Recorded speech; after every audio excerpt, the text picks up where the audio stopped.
This message comes from Greenlight. Ready to start talking to your kids about financial literacy? Meet Greenlight, the debit card and money app that teaches kids and teens how to earn, save, spend wisely, and invest with your guardrails in place. With Greenlight, you can send money to kids quickly, set up chores, automate allowance, and keep an eye on your kids' spending with real-time notifications. Join millions of parents and kids building healthy financial habits together on Greenlight. Get started risk-free at greenlight.com/get started. That's GREENLIGHT.com/get started. But if Netflix adds commercials, isn't that just TV? Well, I mean, it's TV that you get to decide when it starts. But I do get to decide when TV starts. That's a remote control. You know what? Never mind, Tom. Hey, guys. What is up? Not much.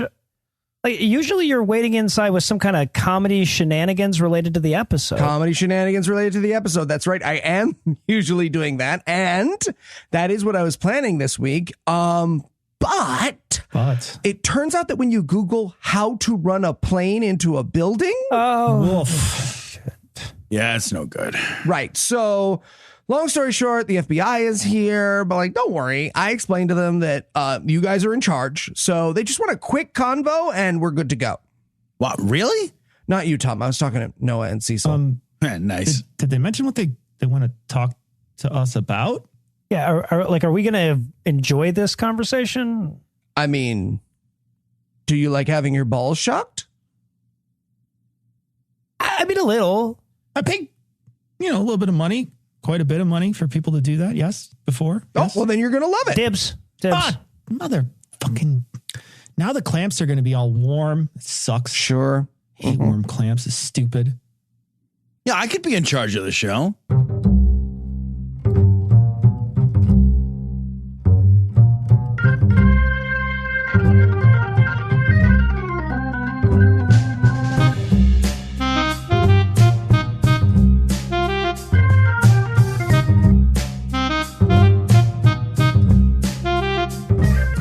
Hello and welcome to Citation Needed, the podcast where we choose a subject, read a single article about it on Wikipedia, and pretend we're experts because this is the internet, and that's how it works now. I'm Heath, call sign Dove Handles as a pilot. Dove Handles is so good. Dove Handles. Yeah, it's accurate. I don't like war, and I have prominent that going. And I'm joined by my trusty wingmen. First up, we have Tom, call sign Bread Baron, and Eli, call sign Tango Nectar. Bread Baron. A wry joke indeed, Heath. Oh. Big hooch. And we also have Noah, of course, call sign Need for Weed, and Cecil, call sign something Al-Italian. Hey, look, it's not my fault. Aim high is an ambiguous slogan. Okay. I can't fly and talk with my hands at the same time, Heath. I just can't do it. That's hard. Yeah, I get it. Pilots don't really do anything now, right? It's just all like the computer. I don't think they do I feel shit. like they do stuff. I don't think they do. Probably do. So, Tom, what person, place, thing, concept, phenomenon, or event are we going to be talking about today? Today we are going to be talking about World War I dogfighting. All right. So what is that? But don't tell us right away. Start with like a pretty long preamble. Yeah, like a couple paragraphs. Guys are catching on. It's like my thing. Yeah, all right. Sure. All right, fine. All right. Look, the other day I took my son to the movies and I discovered, much to my horror talk and about amusement, World War I dogfighting. Boo! we will get there. We have 30 minutes to cover. This is the fluff at the beginning. This is the double spacing of this paragraph. Tom, Okay. you said you went to see a children's movie. Please tell us about it. Tell us what horrified you about your son. Go on. Well, listen, I learned that Top Gun 2 is coming soon to homoerotic volleyball courts near you. Really excited about that. As silly as that movie will certainly be, it actually is less silly now than I would have thought it would be just a few months ago. You see, until a few months ago, conventional military wisdom held that the era of the aerial dogfight, that's a fighter jet to fighter jet twist and turn shoot 'em up, it's pretty much over. Like modern fighter jets, it has been long argued, are just too fast, too well armed, and too sophisticated to require the kind of Maverick level roller coaster buffoonery depicted in Top Gun in order for them to complete their missions. But the murderous, illegal, barbaric invasion of Ukraine by the incompetent armed forces controlled by the morally bankrupt and inept leadership of Vladimir Putin has quite startlingly proven otherwise. Because against all odds, the Ukrainian Air Force is actually engaged in active aerial dogfighting with modern fighter jets. And even more incredibly, they are winning, denying Russia free reign over Ukrainian airspace. I know sometimes jokes get dated by the time the show comes out because we release a couple weeks ahead of time. I really hope this isn't one of those times. Right. Okay, either way, I'm hearing the Top Gun anthem, but like with a Tetris feel. You know what I'm saying? And all of that got me to thinking about the original era of aerial dogfighting. This is the Snoopy versus the Red Baron era of dogfighting from World War I.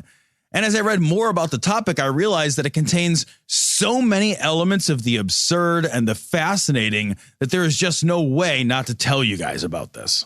Guys, I just, the Snoopy as a dog, ergo dog fighting connection never occurred to me before this instant. And I don't think I'll ever live down that shame. He's in a dog house. It's so obvious. So this is usually the part where I would offer several pages of context before telling you much of the story, but you will either be delighted or thrilled to learn that the Etruscans had no hand whatsoever in this story. Yes, not well. And unlike many stories which have the arch contributes to the Bernoulli effect. It's in there. It's in there. Thank you, Cecil. I didn't want to go into all of it, but QED. Unlike many stories which have an extensive historical context, what is perhaps most remarkable here is that this story is exactly the opposite. The Wright brothers' first flight was in 1903. World War I followed only 11 years later, beginning in 1914. So to call this technology new is at this point a rather bold understatement. In fact, the airplanes that were used in World War I were so new and so rudimentary by modern standards that their original use had nothing to do with fighting at all. Yeah, the best they could hope for was like a Three Stooges-esque smack someone with the wing in the back of the head when they weren't looking. Yeah. They can't go through if someone like through the air if there's people holding glass between them and walking across the street.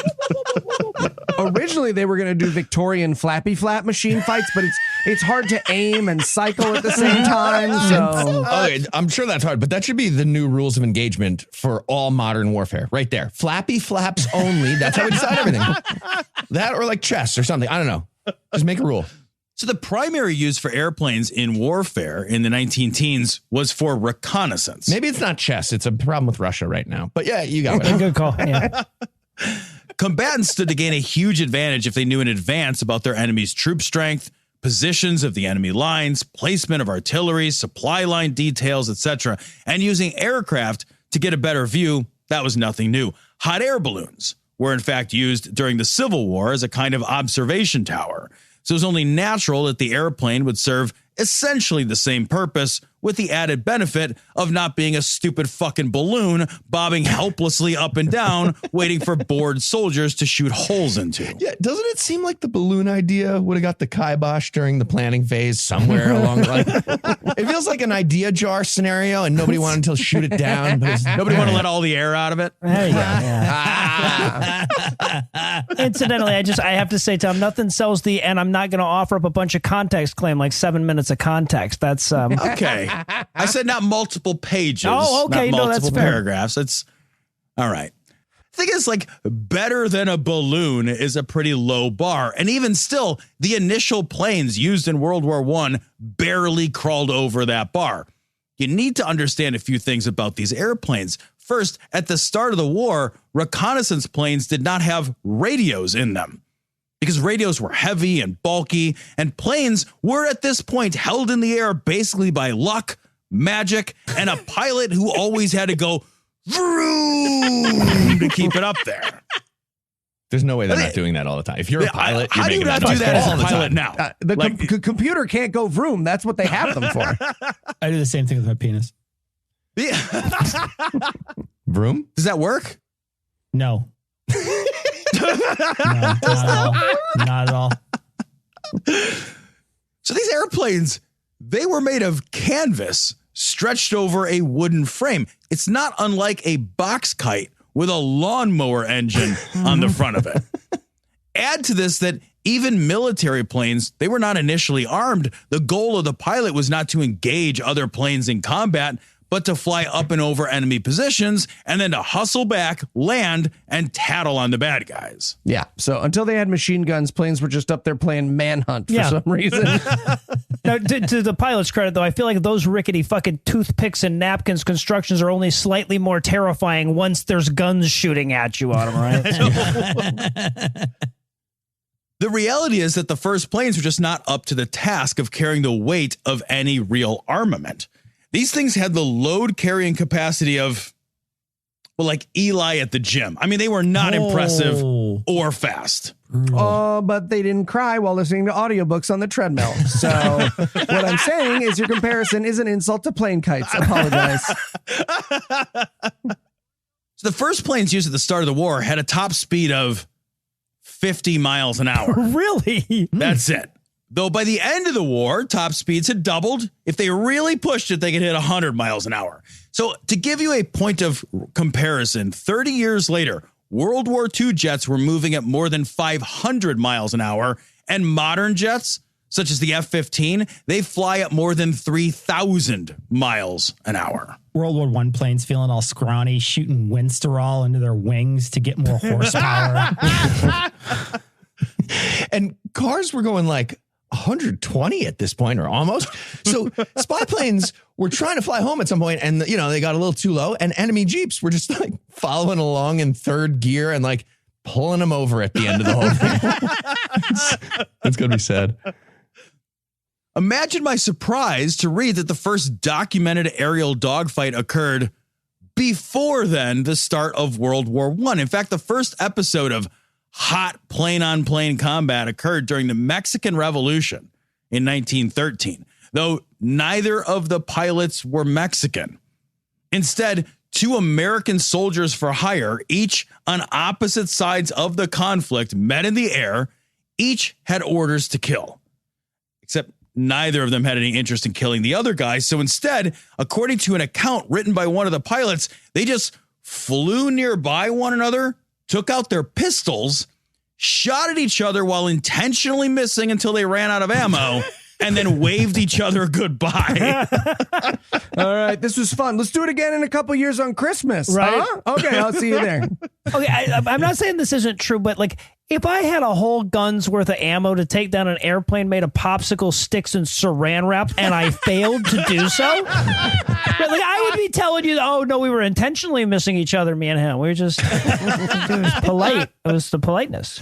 Well, when World War I broke out the next year, the newfangled airplane was used immediately for intelligence gathering by all sides, which led to some very strange first encounters.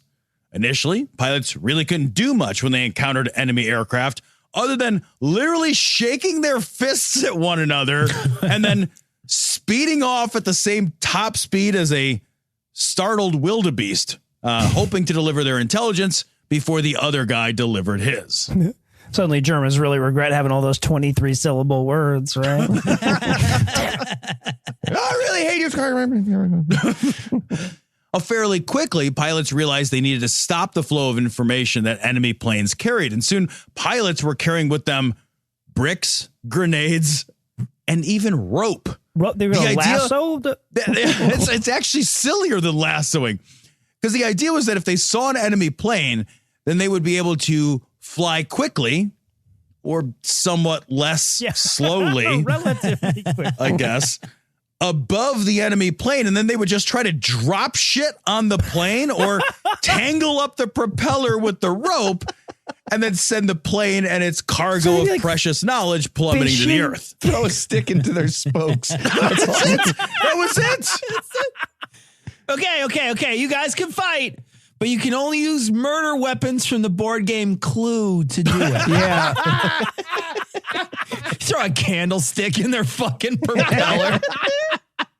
I know they say all deaths in war are heroic and all that, but like, I feel like if you get Tom and Jerry to death, there should be an asterisk next to your name on the memorial, right? It's like, It's true. The thing is, every war is an arms race, and this was no different. Pilots quickly realized that if ropes and brick were good, then guns would be great. And they started bringing pistols and rifles into the cockpit with them. The initial aerial gunfights were basically guys flying kites around in slow motion, holding like the yoke with their knee while trying to look through those funny aviator goggles down the barrel of a rifle that you're pointing at another barely airborne man flying around in what would today be a C- engineering project. Hey, man, do you want to just land and have like a duel? I don't know. This is taking forever. You go first. I don't care. Picture these guys flying with their feet. Look like if taking a shot at the other guy is as dangerous for you as him, you might as well just stick with bricks and candlesticks and shit. The first of these World War I aerial gunfights took place in August of 1914, when a Serbian pilot with an unpronounceable name encountered an Austro-Hungarian pilot with an unpronounceable name. And at first, the two guys waved at each other, as was, I guess, customary. But then the Austro-Hungarian pilot pulled out a pistol and fired at the Serbian. He missed, but the upshot is that everyone got scared, and within weeks, everyone was figuring out how to get machine guns onto their airplanes. Okay, guys, I did a little recon. Turns out paper doesn't really cover rock. That's nothing. That's just like a saying. I tried to drop paper. It was super dumb. So here's the thing. Have we considered fucking guns? It's weird we haven't tried guns yet, right? Because like we had bricks at all before we tried this this thing. I will tell you all about that because it's fucking bonkers, but I also have to quote something now right from the wiki, which is this. Quote, in August of 1914, Staff Captain Pyotr Nesterov from Russia became the first pilot to ram his plane into an enemy spotter aircraft. First? Like there's a long line of... Yeah, because, yes, no, I seized on the same thing. The construction of that sentence pretty much implies that for at least some pilots, playing bumper planes seemed like a good idea.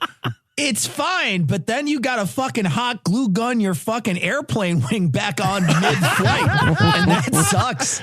You're like blowing up. Hey, wind the rubber band back up. We're not going to go anywhere unless you wind up the rubber band. Where's the good glue? The good glue. This is not.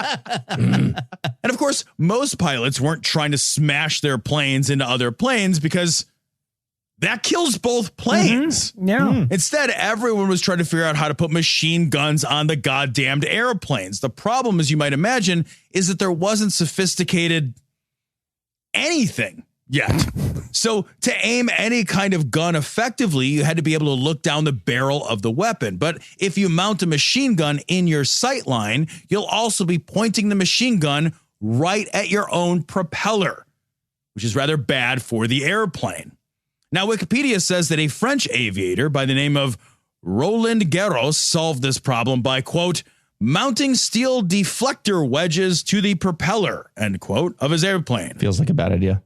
Yeah, far be it from me to argue with Wikipedia, but solving the you'll shoot your foot off problem by wearing steel-toed boots does not really solve the problem. With a wedge shape, Tom. Yeah, the wedge shape, I should have thought. Though to his credit, Roland did shoot down 3 enemy planes before he was forced down behind enemy lines due to engine failure. Yeah, it also helped that Roland's English name was Clark Kent. Yeah. So, right, yeah, like, so what, is he banking these bullets off his propeller and hitting guys with tricky billiard shots or something? I don't. Also, fun fact, they named a tennis stadium after him. That's where the French Open is played. French Open at Roland Garros, yeah. Huh. After good job with that dumb fucking thing. I don't know, tennis? You get tennis. Well, because of the bank makes sense shots. because he's volleying those things right, all yeah, around. right, You know? Just his service, the killer. After landing, Roland actually tried to burn the plane so nobody would reverse engineer his bulletproof propeller wedge idea. But the burning didn't take, and the plane and Roland were both captured. The Dutch engineer who examined the plane decided that the machine gun Good idea.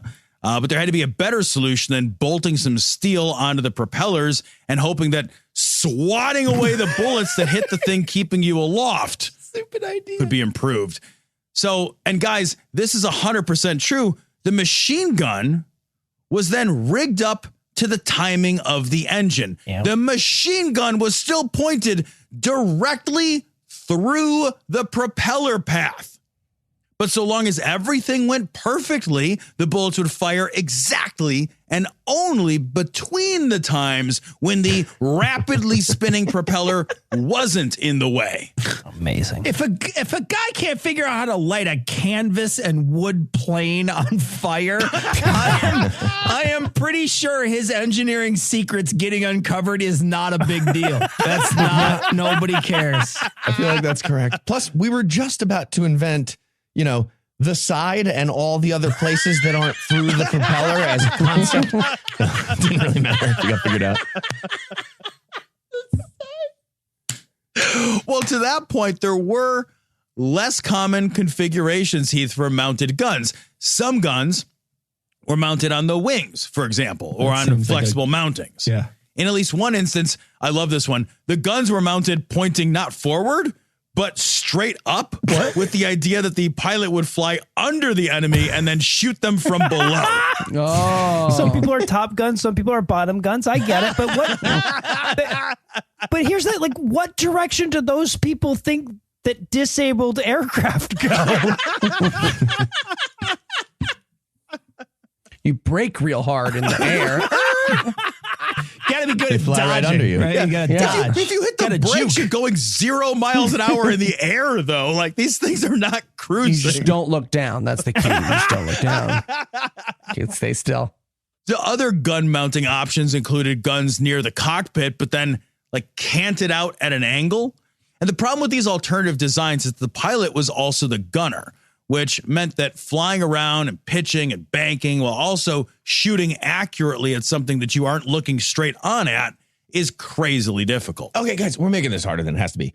Here's what we do. We fly two planes next to each other in pairs all the time. You got a teammate. One guy in one plane holds up like a pocket Bible, but at an angle. Didn't somebody say something about a billiard shot before? I feel like we could use that, right?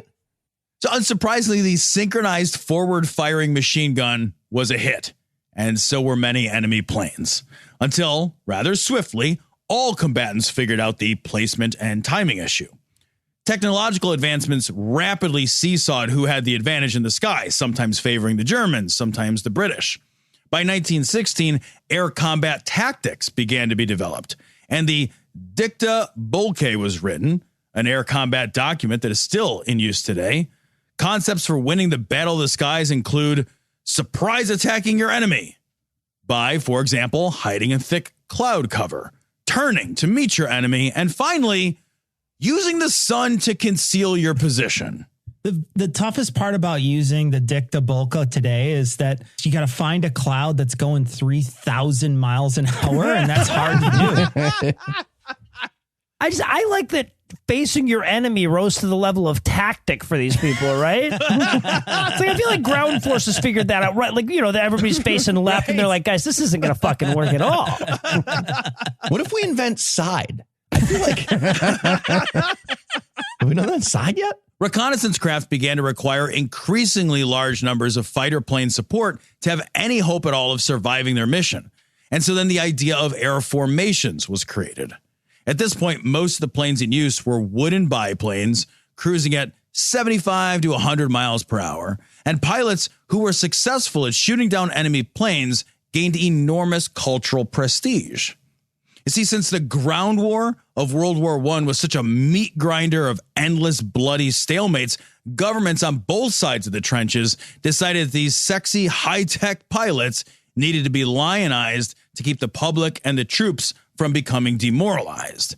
The idea of the World War I flying ace was now born. Generally speaking, an ace was a fighter pilot who had 5 or more confirmed kills in the air. Though really nothing about that was set in stone. The mythology of the flying ace was more important by far than the military work they were actually able to accomplish. But I don't say that to detract from the real heroism and bravery of these guys. I want here to quote directly from the wiki, which offers this first-hand account from none other than Manfred von Richthofen, also known as the Red Baron. Quote, I was extremely proud when, one fine day, I was informed that the airman whom I had brought down on the 23rd of November, 1916, was the English equivalent of Immelman. First, we circled 20 times to the left and then 30 times to the right. Each tried to get behind and At above 21, the other. somebody was like, really? Really? Okay. All right. No, fine. Can't you just say a bunch? Does he think he's really keeping track? I don't think he's keeping Passengers were freaking out in the back. Come on. Could have landed in Dallas by now. Hate LaGuardia. Each tried to get above and behind the other. Soon I discovered that I was not meeting a beginner. He had not the slightest intention of breaking off the fight. He was traveling in a machine which turned beautifully. However, my own was better at rising than his, and I succeeded at last in getting above and beyond my English waltzing partner. The impertinent fellow was full of cheek, and we had gotten down to about 3,000 feet. He merrily waved to me as if he would say, well, how do you do? The circles which we made around one another were so narrow that their diameter was probably no more than 250 or 300 feet. I had time to take a good look at my opponent.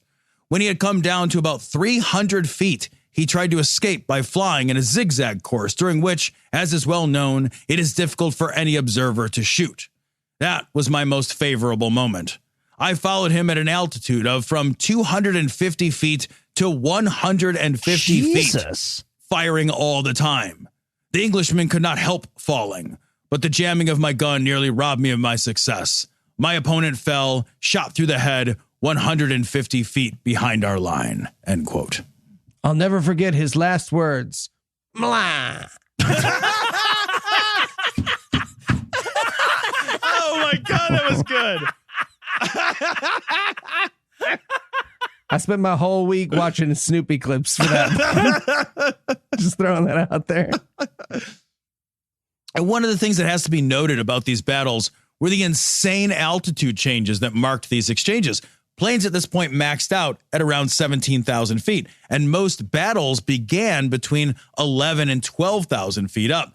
But as the fighters bobbed, weaved, rose, and plunged, these pitched battles frequently descended to levels that strike me as a modern reader as impossibly low, with some battles being fought 100 feet or less above the ground. Yeah, one pilot just gets clotheslined by a guy on a ladder. No fair. Come on.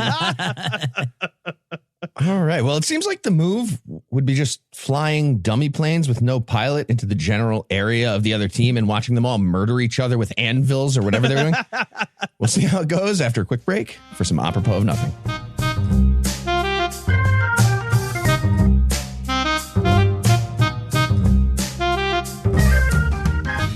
You're doing it. For the last time, no, that's dumb. Johnson, Smith, what seems to be the problem? Steve won't get in the fucking plane. Well, you get in the plane. What's the holdup, Smith? Your intel is vital in winning the war against the Germans. Is it, though?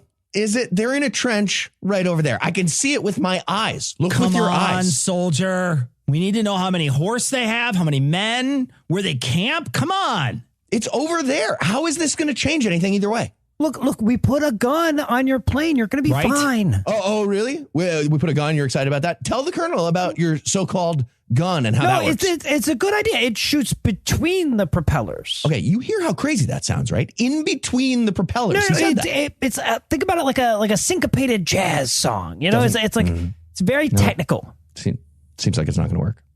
Smith, you're going up there, and that is the end of that. That's the end of it. Fine. Owen Smith? Yes, sir. If you see another guy while you're up there, shoot him with your syncopated jazz gun. Just seriously? Smith! Come on, man. Syncopated jazz gun. Got it. Yeah, I got it. I will jazz gun it. Yep. I worked so hard on that.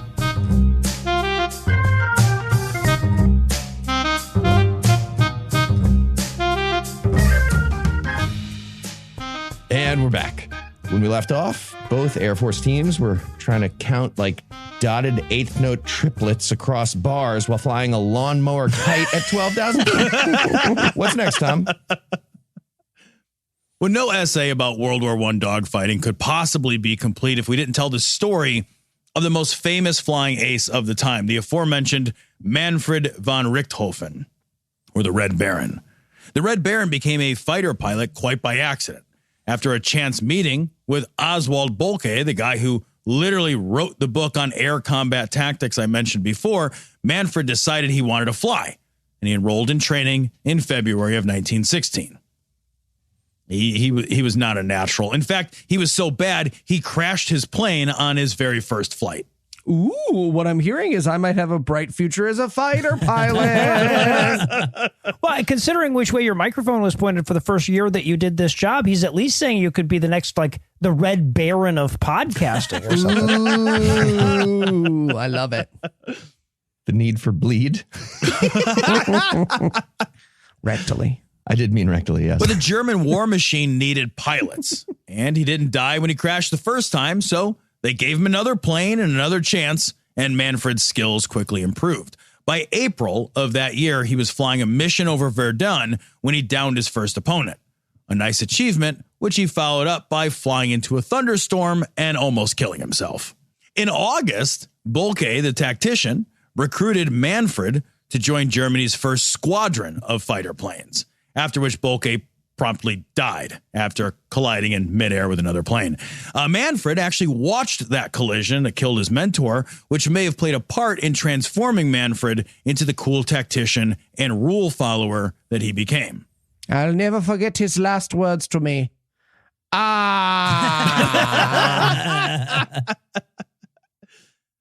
scoring his first officially recorded victory, Manfred decided to honor the occasion by purchasing a little silver cup, which he had engraved with the date and the type of airplane he had shot down. Now, making yourself a little murder token is kind of fucking weird. Yes, it is, Tom. It is. It's super fucking weird. Is it? But what's even crazier is that he had 60 of these things made. Jesus. And he only stopped because the supply of silver had become too precious. Hey, bud, maybe we get you like a moleskin instead? You just write one on there? What do you say? Moleskin? Have a little notch for each one. He's just got like so many tears on the side of his eye. It's taking up too much space. He's in blackface by accident. Glad I'm in the World War I times. This would suck. While some of the airmen, including Manfred's own brother, used aggressive, even flashy maneuvers and tactics to try to defeat their opponents, Manfred was a by-the-book kind of guy, following the tactics prescribed by his mentor exactly, preferring to hide his approach in the sun and then to pounce from above. One other thing that I thought was fascinating is that in these battles, they were aiming not for the airplanes, but they were literally aiming for and hitting the actual pilots and gunners themselves. In fact, when Manfred was offering his advice on tactics to attack a two-seater fighter plane, Manfred's suggestion was to shoot and kill the gunner first and then circle back around to take out the pilot once he was defenseless. In January of 1917, Richthofen earned the Pour le Mérite after his 16th confirmed kill, and he also assumed command of Jasta 11, an elite cadre of German fighter pilots, including in their ranks his own brother. It was at this point that the Red Baron was born, when Richthofen decided to paint his plane red. Soon others in Jasta 11 began painting parts of their planes, some with red, others with just whatever they decided. And I enjoy thinking of a time when you could be in the military in the middle of war and just decide, you know what? This tank needs a new fresh coat of paint. You know, if you're trying to hide in the sun, you're about 5 billion years early painting your plane red. Yeah, this doesn't seem like a pounce color. I feel like I'd go with cloud color, right? Or like gray a and white. blue. Yeah. The Jasta 11 squadron, and Richthofen in particular, were enormously successful. In April of 1917 alone, the Red Baron shot down 22 enemy planes himself. He was promoted then to be commander of a larger fighter wing, which came to be known as the Flying Circus. So named because the group traveled with tents and equipment, setting up mobile staging and runway areas wherever needed, allowing the elite squad to be mobile both on the ground and in the air. In July of 1917, Richthofen suffered a serious head injury fighting over Belgium. The injury caused him to become disoriented, lose part of his sight, and his plane began to head into a spin. He was able to gather his wits, pull the plane out of the spin, and land despite the very serious injury. He convalesced in hospital for 20 days before finally re-entering service. I get it. We gave Noah 2 whole weeks off when he had all the teeth ripped out of his head. So, yeah. Whole weeks is a bit of an exaggeration, but yeah. Okay. Yeah, business weeks. Business weeks. On April 21st, 1918, Manfred, studious and ever constant teacher and promoter of the tried and true tactics of his mentor, abandoned his training and his typical methods. In a pitched battle above the Somme, Richthofen was chasing a novice Canadian pilot at very low altitude when he saw that his cousin was also being pursued and attacked. Giving up on his own quarry, Richthofen flew off to assist his cousin. A furious battle ensued, with Richthofen single-mindedly pursuing his cousin's attacker. That single-mindedness, sometimes referred to as target blindness, caused the Red Baron to fixate on his aerial opponent while losing track of his position relative to the ground below. Flying over enemy lines, he was struck in the chest by an anti-aircraft gun, and he was killed immediately. His plane quickly lost altitude and he crashed, and at his death, the Red Baron had shot down more than 80 planes before being killed in combat. Jesus. Wow. The war ended in November of that same year. All right, Tom, if you had to summarize what you learned in one sentence, what would it be? The moment we invent something awesome, we pretty much immediately figure out how we can use it to kill each other. Yeah, we do. All right, are you ready for the quiz? So us. If not, I guess I've been shaking my fist at the sky all this time for nothing. All right, Tom. Yeah. What's the best nickname for your sky rival? Okay. A, launch pad adversary. B, opponent.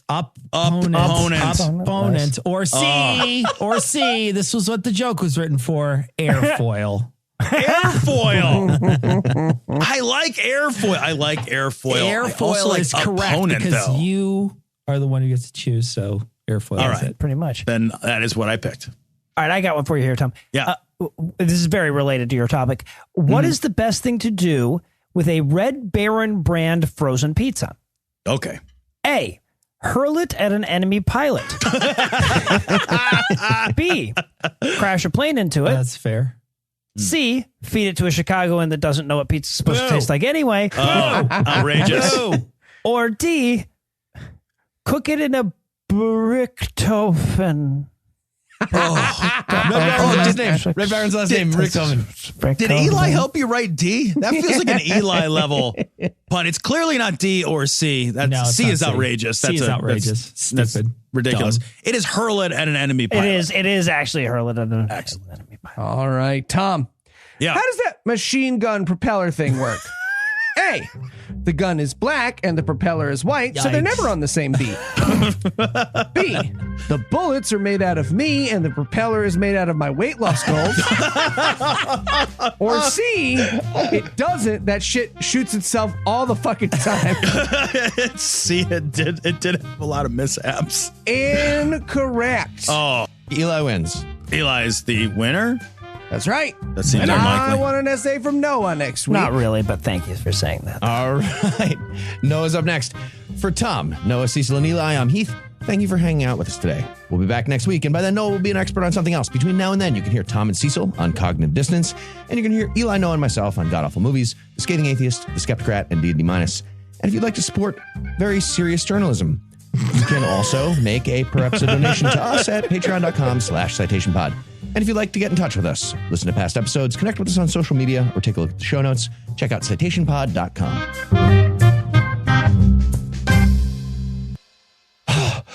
Oh my God. I made it back. I made it.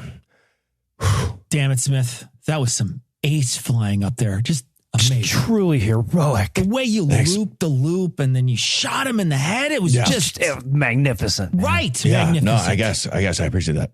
So tell us what you saw. What did you see up there? Okay, so they're all dug in. It's like a big trench right over there. I did it. It's right there. Excellent. Let's stay here and shoot them with the machine guns if they try to come here. Let's just I hate you we'll guys so plant much. ourselves. You killed a guy.